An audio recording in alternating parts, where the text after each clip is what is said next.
Welcome back to Columbus Brick by Brick, the show where we uncover the people, projects, and ideas shaping the future of Columbus, Ohio. I'm your host, Jon Styer, broker and owner of Styer Real Estate Professionals.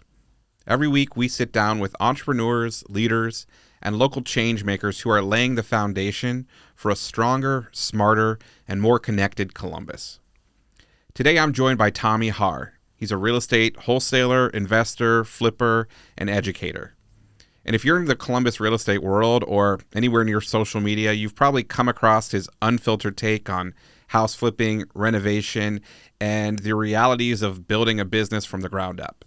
And in this conversation, Tommy takes us back to the early days of his real estate journey, sharing what sparked his interest and how he built his business and following, and the grind that it took to get there.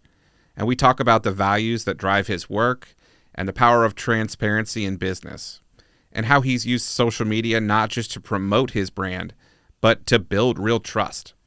And he's going to open up about the lessons learned the hard way, how he defines success beyond the dollar signs, and why Columbus remains at the heart of his mission. You'll hear his take on understanding neighborhoods, common real estate myths, and kind of what legacy truly means to him. So whether you're a real estate pro, an inspiring entrepreneur, or just someone who loves seeing big dreams take shape brick by brick, this episode is packed with insight, grit, and inspiration. So let's get into it.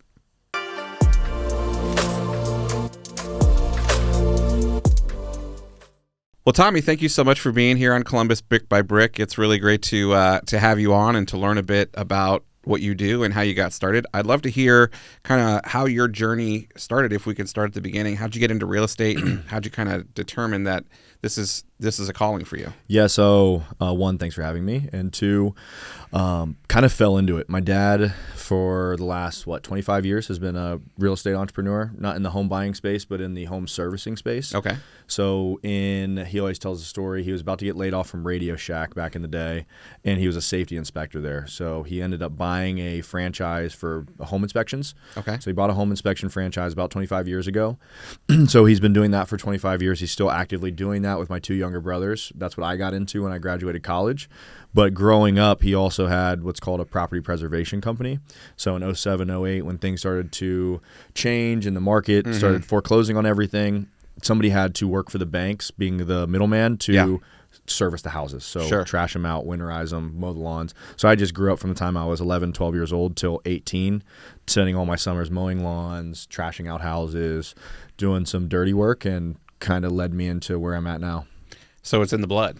Yeah, pretty much. Well, that's neat. And, I've heard that before from people who are really successful in this industry that, it's a family business, whether that be, you got into it first or they got into it first or all that. Well, talk to me about how you came from, that childhood that you grew up in it to where you are now. What was the journey there? Yeah, so I took the traditional route. I went to school. I went to University of Dayton, got a finance degree, entrepreneurship degree, but didn't know what I wanted to do. So I always told my dad, I'm one of 5 kids as well. So I'm the oldest boy. I was like, hey, I'm always going to work with you and figure out that. So I graduated, became a home inspector. Okay.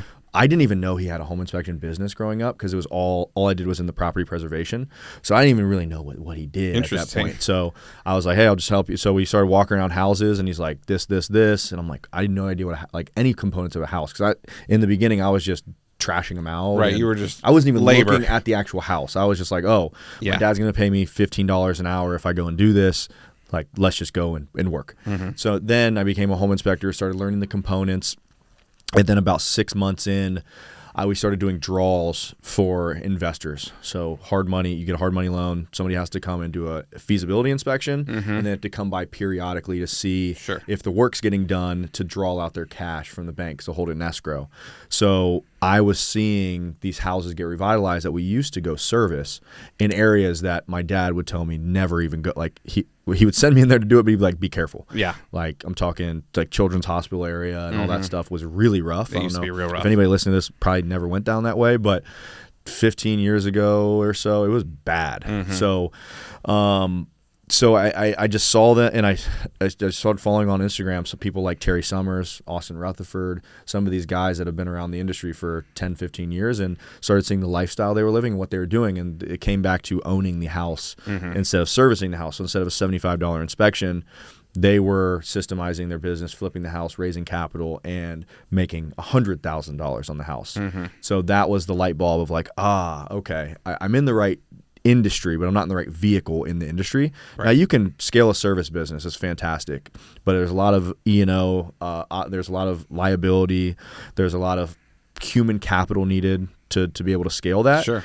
And at that point in my life, my dad had this 60-person property preservation business. He had his best friend as his partner, had people. He's not a very good manager, so he had like friends working and neighborhood moms doing the computer, stealing from him left and right. And he just didn't manage, like didn't have a bookkeeper, making great money at one point, but when it went sideways, it went sideways. So I learned from that. And he didn't want to grow the home inspection business. He was like, dude, this is enough money for me to live. It's enough to get these kids through the rest of college and take care of the family. But I don't want to have 10 inspectors. I don't want to have a big business again. I've already done it. He's like, you have the gusto. You can do it, but not in this one. So I did it on the side for about 3 years. And then I took off full time. In this office is where I ended up going full time. It's all coming full circle. It's crazy. Yep. And now here we are, and you guys are crushing it. One thing that I think that really makes you stand out, and I know that I've paid attention to, is your social media. Yep. When did you start really leaning into the social media, and what has that done for you in your business? Yeah, social media is amazing. It's hard, but it's so worth it. So I'd always been posting. So like I grew up kind of like Instagram came out when I was like a sophomore in high school. I'm 30 years old now. So it's kind of always been around, but just sharing highlights, and stories came out, and then people started using it. So I was like, as a home inspector, I would go, and some mornings I would be in a house filled with human feces, and then at night I'd be in a mansion with a Lamborghini in the driveway. Sure. So I would just share what I was doing, and people liked it. So I was like, okay, cool. And then as I started to buy, and I started to share, okay, I'm now doing this, and it wasn't intentional. And then one of my mentors, he was like, this was a little over 4 years ago. He was like, dude, it's changed my life. You need to be more intentional and post and start sharing and documenting your journey, because you're doing some really cool stuff. Like you're 25 years old, 26, you're making good money, you're flipping houses, you're doing things that everybody wants to do. It's interesting. Make it your own way. So my mom was a teacher, and I started talking about what I was doing and like bringing the home inspection side into it, sharing what I know, because I didn't want to. You always have that imposter syndrome too in the beginning. Completely. I really didn't want to start being bragging about what I'm doing. That was, my mom would kill me, my family would hate me, and I wanted to do it my way and be educational. So that's kind of how it started, and just sharing my journey, the ups and downs, the real side of real estate is what we call it, which entails losses, it entails hardships, but it is life-changing business when you do it the right way. Right, and I commend you for that as well, because you do share things that, hey, maybe this wasn't a win, but that's the reality of it, right? That's the life that we actually are living here. Yeah, there are super high highs, but there's also those lows. Did you have any trouble initially getting to the point where like, hey, I'm comfortable sharing maybe not just my wins, but also... So I went out of the gate on my first flip with my uncle, house in Bexley, 4,000 square foot. This is a Columbus podcast, so drive down Cassidy in Maryland, big gray house on the right, 4,000 square foot. I flipped that house when I was 23 with my uncle. We lost $100,000. Oh, wow. So like that's all I knew was like failure in the beginning. And like I come from an athletic background. I played soccer at Dayton. My whole career was riddled with injuries. And so it's like I started to realize that failure has defined my success. And people need to see that, like, hey, it's not a straight line.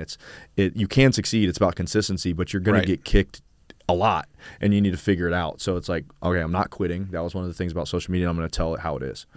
So that's how, and I started like ending my videos, and there was no like set clear. I didn't want to sell education. I didn't want to do these certain things, and it wasn't like, hey, I'm going to mentor people. It just kind of happened organically. Like when you start, people just ask.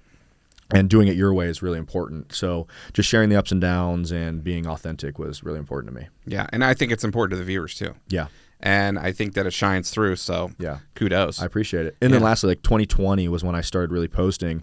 Nobody was losing, at least on the internet. Like I was following a bunch of these people across the country, nobody shared a loss. And I'm like, and I was losing on some deals. I'm like, how am I the only sucker losing? You're right not. Now? Exactly. Yeah. It's like, okay, it can't be. You're just seeing the sunshine and the roses. Exactly.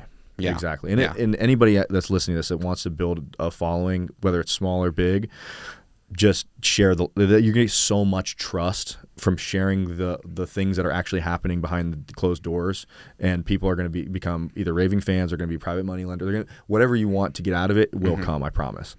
It makes you a real person. Exactly. Right. You mentioned a word that I think is a very important word in real estate business, but also just in business and in life, and that's consistency. Yep. What are some tools that you use within your personal life or your business to maintain consistency and allows you to be successful? The first thing is working out. So having that time, because if you're waking up at, let's say, 8 and letting the world just come at you, like there's a lot. As a business owner, we've got 15 team members now. Like everybody's focusing on you. Your phone's blowing up. I need to get up early and I need to put my phone away and focus on bettering myself. And like, if you're an entrepreneur, you got a little bit of screws loose in your head, like a little bit of crazy up here, getting that crazy out in the morning, and just be like, coming from an athlete background, I still don't want to lose that. So that's kind of the biggest thing. I'm really, to this day, like I admit it, like I'm honest about everything. I'm not that organized of a person. So making sure that like but getting up and working is a non-negotiable. My dad, a lot of these things pop in my head as I'm either working out or doing things that he used to tell me over and over again. And one thing is effort. People can be better than you, but they will never outwork you. And that's something that I've worked in, and that's something I embody every day of my life is you got to get up and work.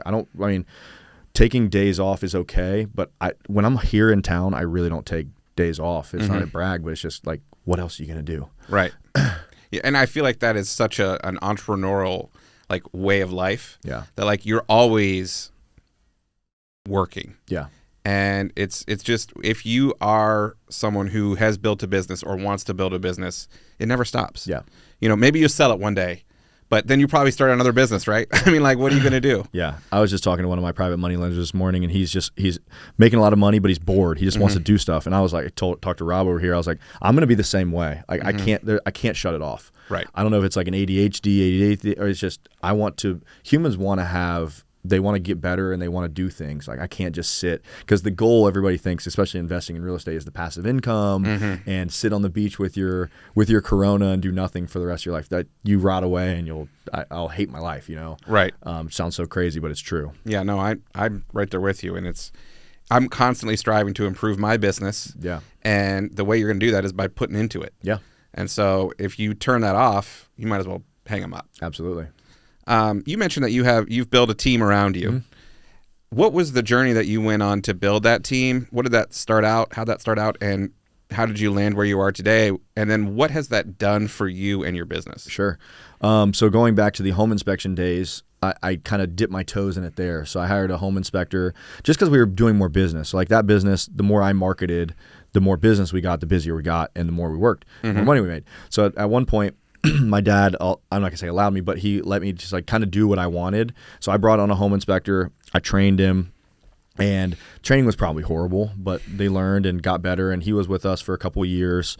And then at the same time, a little bit after, because I was doing the investing on the side, I hired a virtual assistant. So virtual assistant, if you're listening to this, you don't know what it is, best thing in the world. Yeah. Like just game changing, especially if you're trying to do multiple things, like keeping yourself organized. And because I was inspecting, I had a couple rentals, I was managing myself, I was doing a couple flips, trying to wholesale, like doing all these things together. And if you're trying to do them all yourself, you're just never going to do anything well. And then I met my business partner, which has been a godsend. We split out the business 50-50. We were only wholesaling together. He was doing acquisitions and marketing, and I was doing the dispositions, which is selling the deal. Yeah. And that was when kind of life took off. That was 2019 to 2020. We had been doing it on the side for a little while. He was kind of doing it on the side. He just quit his job. So we met kind of at the right time. But we both knew we wanted to build a real business. So right away, we came in. We actually moved into this office, like I said, upstairs, and we immediately hired one of my old soccer teammates as an acquisition. And then the next people we hired were some young guys. And as time went on, those people kind of go away, whether it's maliciously or not. Not a lot of malicious stuff, but just life. You learn how to train people better. You learn how to be a better manager. Like it's probably most times, whether it's a VA or in person, people they often point the finger at the other person. You need to turn that finger back around and point at yourself, because usually that's the issue, is you've never done it before. You've never been taught how to do it. It's hard to do, too. It's hard to do. So, and like, I'm not a great manager either. So like, I've learned over the years what works for me, how to help other people. And then if you can't do it, bring on somebody like an operator that can help do the day-to-day and let you steer the boat in a big sense. And now I like to hire people that are older than me, have some kids, especially like salespeople, because for a while we had 19, 20, 21, 22-year-olds. If they make 10 grand in that month, they're done. It's the most money they've ever made. Right. But now we've got like a couple 35-year-olds. They have 2 or 3 kids. They have a house, a mortgage. They want to retire their wives. Like that's, if you make 15 grand that month, that's necessity. Right. Now what about next month? Yeah. So it's like being money hungry and driven is really important to somebody that wants to join our team, because that's the nature of the business. That's the nature of almost life. So you have to be money hungry, and you have to have some of the core values that we embody. Okay. Well, that's great. Now, you mentioned how hard it is to train people. What were some systems or tools that you learned along the way that, and maybe it is just hiring someone to help you with it, but what was a strategy that you implemented that got you to where you are now? Yeah, one of the biggest things is Loom recording your screen in the beginning, because you're doing the same thing over and over again, whether you know it or not. So every morning, just like, even if you're going to do nothing with it for 6 months, Loom, LOOM, screen record your screen, pop it into a folder, and that's going to be your training, whether it's a VA or somebody else. Because as a small business owner, let's say you're wholesaling, or even a realtor, like you're doing prospecting, you're doing marketing, you're doing acquisitions, you're signing contracts, you're going on appointments, you're doing dispositions, you're doing transaction coordination. You're wearing like 6, 7 hats. So eventually you need to kind of bucket these into different things and build what we call SOPs, or standardization of your business, and be able to actually hand it off to somebody eventually. And it's going to be extremely clunky in the beginning. And we're still not perfect at it, but we've gotten so much better over time, just systemizing. And like, my business partner is insane about everything he does. He's like, boom, stop, gonna go make a video on this. Yeah. Anything new. That's great. And I feel like we use Loom as well. Yep. So I'm right there with you on the necessity that it becomes once you realize the power it has. Yep. And the idea that, okay, wait, let's record a video, just constantly reminding yourself, like, I need to document this, because that's going to be the difference between me doing it 6 months from now or someone else doing it 6 months from now. Yeah, we read a book. This was probably 5 years ago now, Who Not How. Yep, love that book. That was the book that kind of just changed my entire mindset of like, oh my God. Because I come from a business. I think that book is actually right there. Oh shit, there we go. So I come from a business. Those are all 3 amazing books, by the way. I come from a business in life where I watched my dad. It's a hamster wheel. If you're not up working, you're not making money. So I still to this day struggle with that mindset of like, it's good because you got to be able to work and have that ethic. Yeah. But like sometimes you're in your own way, and you could be doing higher money generating activities, right? So being able to, you can't teach work ethics. You got to have that, right? But be able to hand some stuff off. A VA is a perfect first hire. I agree completely.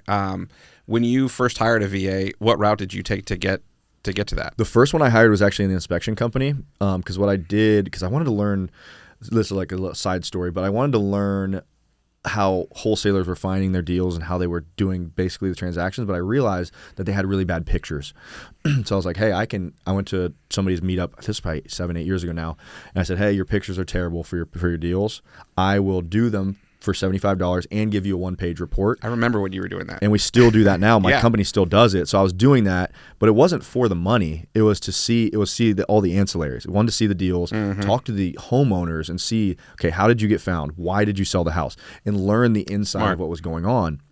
And then also like doing it at a discount. So when I call that person, I'm giving them a service, they're going to answer the phone and I can ask them questions. Yeah. So that was like a life-changing, like 23-year-old kind of, I didn't realize what I was doing at the time. It sounds genius now, but like it was kind of just, I want to just be in their world and get more in it. But that was just a game changer for everything. And I forget what the question was before that, but yeah. Well, you wear a lot of hats. Yep. Okay.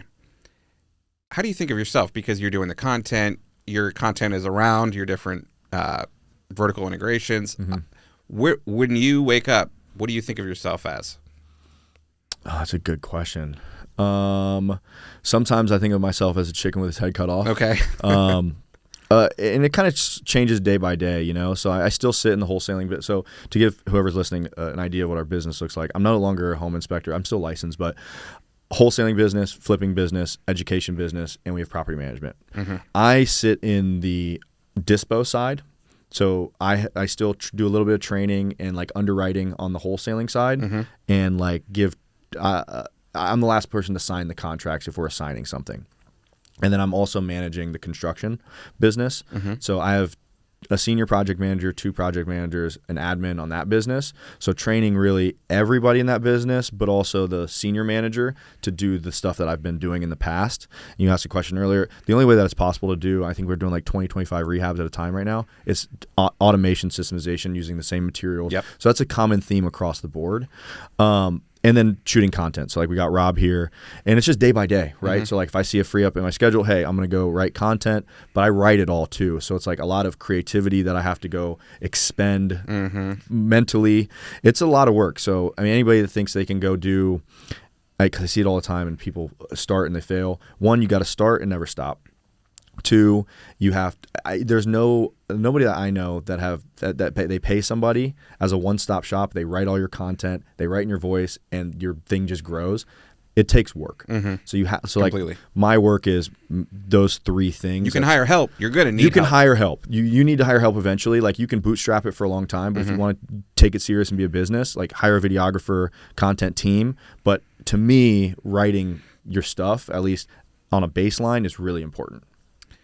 And I think it stems back to what we talked about earlier with the consistency. Yeah. Like you cannot give up. It will die off if you're not consistent with it. Yeah.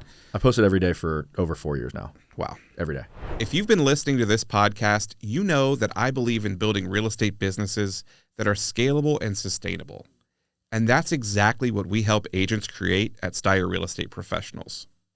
If you're an agent who's ready to grow and tired of spinning your wheels, then consider this. Growth is change. At Styer Rep, we coach to your strengths, match tools to your style, and help you scale your business without burning out. And there's no fluff, there's no hang your license culture, just serious growth, real systems, and 100% commission when you cap. So head to styrrep.com/join us to start the conversation, because it's time to go from where you are to where you belong. What did that journey look like for you? Tell me about how social media has changed your business or businesses. It's changed everything, right? So I call it half-ass did my social media, but once again, I committed. So it's the same thing with real estate. Like when I got in, I was like, okay, I don't really know what I'm doing, but I'm gonna do it. So is the commitment at first. It's like the ready, aim, fire. You'll figure it out. I don't really have analysis paralysis. I'm kind of a risk taker. I was like, you kind of have to be almost. Like the imperfect action is what is going to move you forward. Yeah. Just move forward sloppy. Just get there, do something, fail forward. Yeah. Whatever you got to do. Yeah, you can see that in my first flip. I mean, I lost $100,000 with my uncle. Like you nailed it, and I'm here now. Yeah. So it'll make it. That sucked. It was awful. By the way. I'm sure. But it's like, okay, how do I not do that again? So I remind me of the question one more time. Just social media, how it's changed your business. So, I mean, just sharing the journey, having the trust, like it's free marketing. Everything in business and life is marketing. So whether it's I'm looking for deals. So I do a presentation for the mastermind I'm in, people, profit, and deals. So the amount of private money. So I raise money for all of my deals. We just closed a $1.72 million deal yesterday. Congrats. And I saw it on your social media. Fully funded by private money. Yeah. And hard money. So like that's a journey to get to that. It is.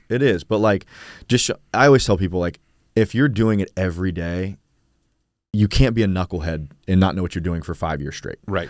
But it takes a lot of time. And be cognizant of like what you're portraying yourself as. It's really that's huge. Like if I'm out there, but you also want to be normal and be a human. So like I see people that when I'm with them behind closed doors, they're drinking and I drink and I have fun. Like that's great. But like I also share that I do that behind the camera too. But like they'll go out here and they won't curse and they won't do that. And behind closed doors, like that's not that person. So you don't want to create a life that is not real outside of it.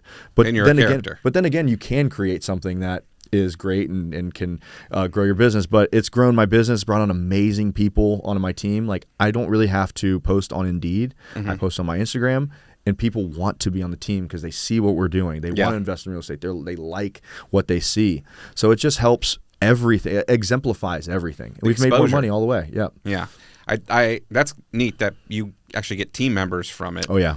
That it makes sense that the private money comes to you through it, but just the exposure of being out there and being transparent, I can imagine, can ingratiate you to people that then decide they want to work with you. Yeah, it's incredible. And you just never know. Like, I'm very open to all opportunities, like mostly in real estate, not like other stuff, but like very soon we possibly might have a TV show coming, a flipping show. So like and it wouldn't happen without social media. So it's really, really cool stuff. And you've kind of already been doing that. Yeah. So it slots right in. Exactly. So we just doing what you do every day and just document it. Well, I look forward to tuning in. But we'll see. They're flying. I don't know when this airs. We might cut this out if they won't allow it. But they're coming in tomorrow, finalizing the pilot. We're going to get 10 episodes probably on A&E. Awesome. Yeah. Cool, man. Good for you. Congratulations. It's going to be fun. Yeah.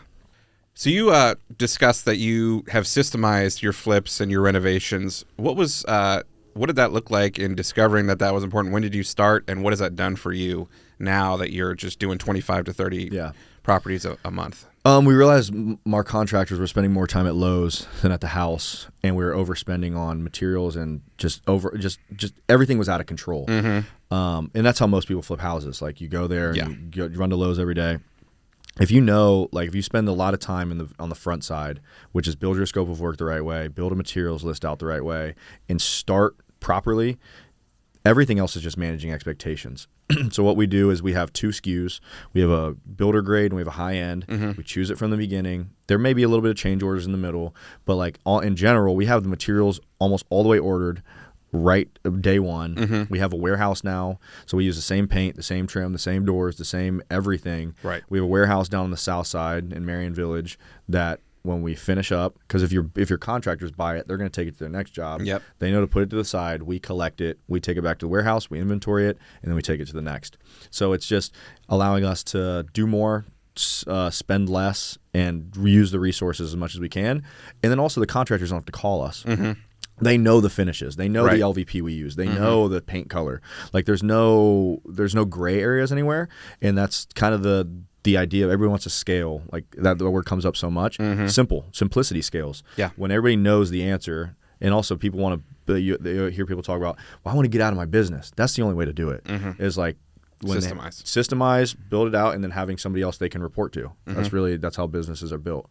How long did that system take for you to create, and what did it look like before you were there? Like, you mentioned your first flip. I'm sure you didn't have a system then. Oh no, I didn't even have a written scope of work. I just kind of went for it. And I knew houses enough at that point. Like, I kind of winged it. And I did a lot of the work myself on probably the first 5 houses I did. Yeah. So I kind of knew what needed done. I knew we needed sand floors, but I didn't know really the order of operations. I just kind of did it. And but now, there's this clear order of operations. It took probably 2 years to kind of master it, and we're still tweaking things, right? You'll always be improving. I'm never the one to say that we're perfect, but we got it down pretty good. So it's about 2 years. It seems like you're doing great, and I know that having a system like that is, you're right, the key to success. Yep. Well, what's a piece of advice you might give to somebody who's looking to get into real estate, or maybe wholesaling or flipping? Sure. There's 2 things. Number one is the term career capital. Like, whatever you're doing right now, it's so easy being on the internet, jumping from one thing to the next. And like, if you are 20 listening to this, or even 30, look back on the last 5 years and see what you've done. Do you have any real skills that you can pull out and use it in this industry? A lot of times people are going to say no because they think that the grass is greener somewhere else. Majority of the things that I do in real estate, I don't like doing. The end result is amazing. Like, real estate is an amazing vehicle, but you still have to get good at other things. Get good at sales, get good at negotiation, get good at systemizing, operations, and then hire those out. So it's just, and then consistency. Just stick to it. Totally. It takes 5 years to build something worthwhile, at least. I've shown it. Like I said, I was in here in 2020 when I met my business partner. We had 1 employee. Now we have 15. Like, it just takes time and effort and consistency. And that consistency, it's not consistency over the short term. It's over the long term. Definitely. Because the short term is nothing. No. You gotta get, like you said, it'll take 5 years. Yep. So if you set out from the onset with, okay, I'm going to look back in 5 years and decide if this worked. It probably will have worked. If I would have done that, if I would have set that expectation with myself, I probably would have been way happier during the journey because I was on the internet and seeing people listen to Bigger Pockets and everybody's like talking about success. And I'm like, well, when's it my turn? And it's like, I haven't put enough notches in my belt to even sniff the success. It's like, and then you're not ready for it either, right? If the opportunity comes, like if that deal we closed yesterday came across my board 3 years ago, no way I can do that deal. Right. So like, don't compare yourself to someone like me if you've not been in it for 8, 9, almost 10 years now. Like, run your own race, run your own journey, and figure it out as you go. You mentioned that part of that journey is learning how to be good at sales, learning how to be good at X, Y, Z. What are some of the ways that you self-teach or learn, or do you outsource that? Do you go to other people? Man, I'm a huge believer in masterminds and outsource. But things, because like I don't come from a sales background. I never had somebody teach me it. Like as a home inspector, I learned it enough because my dad didn't do any marketing. He didn't do he was like, hey, when I get called, I go and do jobs. I was like, well, how do I make? He's like, you got to go make your salary make sense. So I sponsored the RIA, the Corey when I got started to try and drum a bit. So like just kind of learning that way. And then just paying people for their time, like joining big masterminds, get a mentor. Like if I was wanting to be a realtor, go work for somebody too and have them teach you. But also don't do it to where you're going to leave them. Like actually believe in, buy in, that type of stuff. I'm a huge proponent of mentorship. Yeah. And it's something that I personally really enjoy. Yeah. Is mentoring people. I think that it's so important on both sides of the coin to when you're getting into anything, but specifically real estate, like there is so much that everybody doesn't know. Like I'm constantly learning. I'm sure you would probably say the same thing. Absolutely. And having a mentor can really jumpstart your success because when you're green, you don't know anything, which is fine. Everybody starts there. Can you speak to me a little bit about some of your experience with mentorship? On either side of it? Yeah, I would say, like if I would have had a mentor that first deal, if I would have went to them and be like, hey, do you think I got this deal? You think I should buy it? They would have looked at me and be like, you're an idiot. Do not buy that house. Yeah. So my first mentor and now great friend, his name's Austin Rutherford. I think 2019 was when we started that relationship.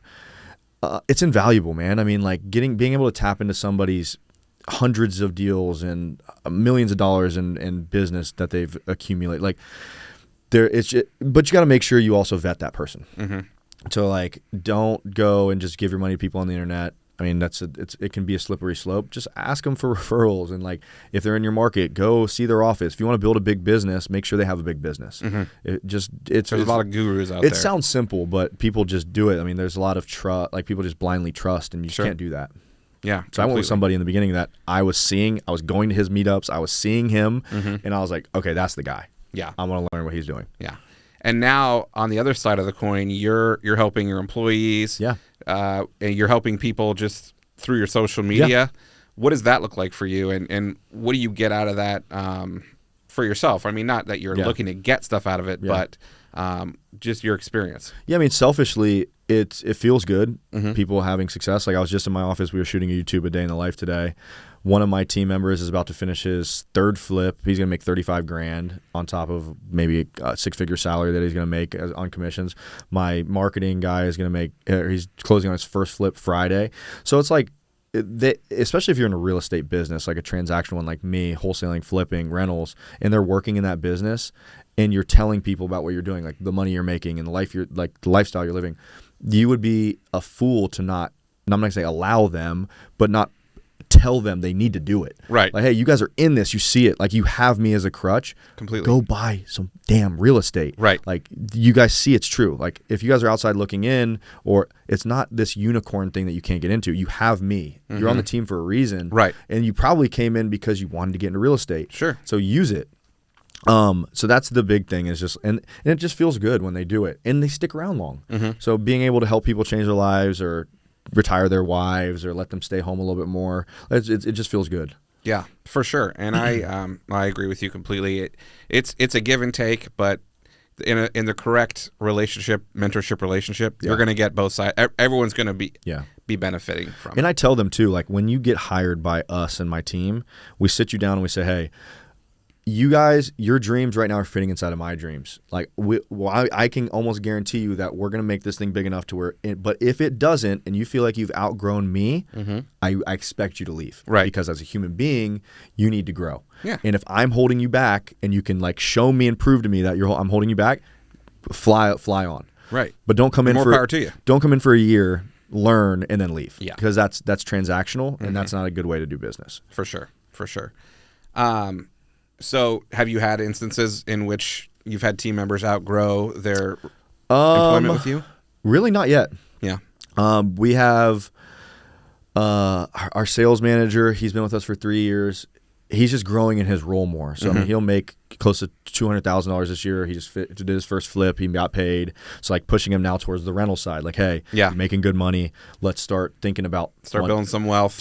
Some tax write-offs. Like, let's start thinking about that. Like for the last 3 years, been hey, let's make money. Now let's turn this switch into something else. Yeah. So change your active income stream, and then let's work on. And that's what I tell everybody is, whether you're under my wing or not, you got to change your scenario now. Right. Don't try and buy rentals unless you have a little bit of cash, because they'll kill you. Yeah, and the wealth building through owning real estate is very real. Yes, it is. But it takes time. It is a slow game. 10 Flipping years. is now. But that's more of a job. Yeah. Whereas you can, I mean, passive real estate is not exactly passive, but I tell people 10 years. Like if you get in to buy a rental, like you're not going to see true benefit. At least if it's an interest rate environment like today, 10 years. For example, I bought some of my first 2 rentals in 2019. One for $70,000, one for $54,000. I got debt on the one for $70,000. The payoff's like $70,000 right now. The other one, I did the burn method. I owe about $150,000. They just appraised. I'm now 6 years later, cash out refinancing them tomorrow. I'm pulling out $200,000, but it took 6 years for that to build and for that to nurture and for it to season. And like you got to weather storms. You're going to have tenant turnover. But at the end of the day, it's very worth it. But if you don't have that time horizon, you're not in the right business. And even just if you're thinking cash flow. Yeah. Like at least in our current environment, the likelihood that you're retiring off cash flow, if you're starting today, not a chance. It's not happening. No. But if you hold for 10 years, there might be a conversation there. 100%. Especially if you're not doing the refinance and pulling out and all that. Well, that's cool, man. Yeah. Congrats on the cash out. Yeah, it's been a cool week. It's been, I mean, some weeks suck, some weeks are great. And you got to be here. So it's an honor and a pleasure. I know I've not met you in person yet, but I see you on Facebook. You're doing great things. I'm honored to sit next to you, man. It's been cool. I'm enjoying the conversation. I am too. And I'm happy to have you here. What's next for you? I mean, you're already killing it. You've got so much potential to continue to grow, and you're still a young guy. I mean, do you have plans for 5, 10, 15 years? Are you going to be on the beach? No. Continue to build our business, right? Like this is fun to me, and keep building our team up, having them have success. If everybody around you has success, it's going to come back to you. Sure. So like in the past, like my mom quit her job. She's my realtor, so she's selling more. She's get to work a little bit less. That's going to mean here soon my dad gets to work less because he put 5 kids through college. He's been working his ass off for 30 years. Like being able to do, like that's the first goal. Like have him slow down, let them be snowbirds, go do that. Yeah. Be that exposure for my brothers, my sisters. My sister has like 500,000 followers on social media. She's a baker now. Oh, cool. And she makes a ton of money. But it's like, that's a whole nother thing. My brothers are now investing in real estate. So it's just like continue to do what I do. I've got a son. He's 11 months right now. Congrats. Thank you. It's been a new journey, but got to retire my wife. She doesn't work anymore, stay-at-home mom. So just like little big things like that, that over time, if you keep chipping away, you never know what you're going to build. So I'm optimistic about pretty much everything. Yeah. So the sky's the limit. Yeah. Who knows where you'll land? Yeah. I mean, we'll continue to build the business. Like this year, we'll hopefully do a little over 200 transactions. That's quite the business. Yeah. I mean, but do we do 200 next year, but make it more profitable? Or do we do more volume, bring more people? So what tweaks can we make the right way? And how do you analyze that? So we hired a CFO, fractional. So not on staff, but a fractional CFO that we're now like really like going from hustler to true like business owner. Like, hey, I'm looking at P&Ls. I'm looking at operational costs, looking at 6-month projections. Hey, I need to buy these houses if you want to hit this number, because especially if you're looking at flipping, you're months of runway out. Whereas wholesaling is very predictable. like TV, we're running TV ads in Columbus now, and we're like 7 days from lead to contract, whereas our cold calling, which is the other vehicle, is like 6 months. So like we know our ad spend to what we're going to bring in, so like that's very calculated. Whereas flipping is a little bit harder to figure that out because there's stop work orders, there's shit that's going to happen, right? And you got to worry about your cash flow and everything. So that's been a big thing, is learning cash flow and like not over leveraging and raising money. It's a great tool, but it's very dangerous. I've seen a lot of people in my time go in and out of business and go bankrupt and screw some people over in Columbus and nationwide. So it is a real game that is life changing, but it also can ruin a lot of other people's lives if you don't take it serious. Yeah, you got to take care of your people. 100%. And if you don't do that, I'm a huge reputation guy. 100%. And you've got a great reputation, so I know you are as well. Otherwise, if you didn't care about it, you wouldn't have one. Yeah. And it's so hard to build, and it is so easy to tear down. Yeah.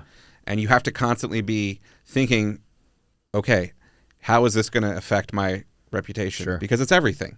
And it's the difference between maybe getting that deal or having that relationship with that lender 100%. And not. I've backed off of deals before to let other people have them because I know the relationship is good. Yeah. Like I try to stay even with everybody. Like I don't like to get into pissing matches with people. It's not worth it. No. And it's just, it looks dumb, right? What would you want your legacy to be in Columbus here? I know you don't know where your business is going to take you, but I think that's different from legacy. And have you thought about that? I don't think like too far long term out like that, but I would like to be a guy that just helps people out. And like I said, if you help a lot of people out, you're going to be making a lot of money. So, I'm here for the long term too. Like, I'm in business in Columbus for as long as because my family's here. So just do good business, help people out, and make a lot of money while we do it. Yeah. Well, you're doing it. I'm sure you'll continue. Yeah. Well, thank you again for being on the podcast. Yeah. As we, discussed, your social media is out there. Can you share some of your handles so our viewers can find you? Yeah, Tommy Harr 05 on Instagram, and what's YouTube? Tommy Harr.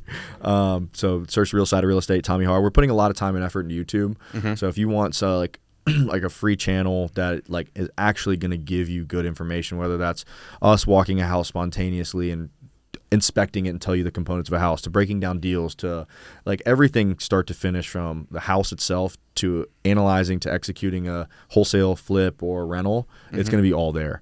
So head over to YouTube, like, subscribe, and we're going to try and get that to 100,000 subscribers here in the next year or so. You'll get there. Yeah. Cool. It's going to be fun. Well, thanks again for being here. Dude, it was awesome talking with you. It's been a blast. Awesome. Cool. Thank you. Well, that's a wrap on another episode of Columbus Brick by Brick, where every conversation brings us closer to understanding the people and passions driving this city forward. I want to give a huge thank you to Tommy Harr for joining us today and for sharing such a raw and energizing look behind the scenes of his business. From flipping his first property to building a recognizable brand around honesty, hustle, and humor, Tommy's journey is a reminder that doing things the right way, even when it's hard, leaves a lasting impact. And we covered a lot today. How to navigate social media as a real estate professional, what defines a truly successful project, and why mentorship and mindset are everything for new investors. If you enjoyed this episode, make sure to subscribe, leave us a comment, and share it with someone who needs to hear it. You can also follow us on Instagram, Facebook, and YouTube at Columbus Brick by Brick, and visit us anytime at our website, columbusbrickbybrick.com. I want to thank you for tuning in, and we'll see you next time on Columbus Brick by Brick, where every brick has a story, and we're here to tell it.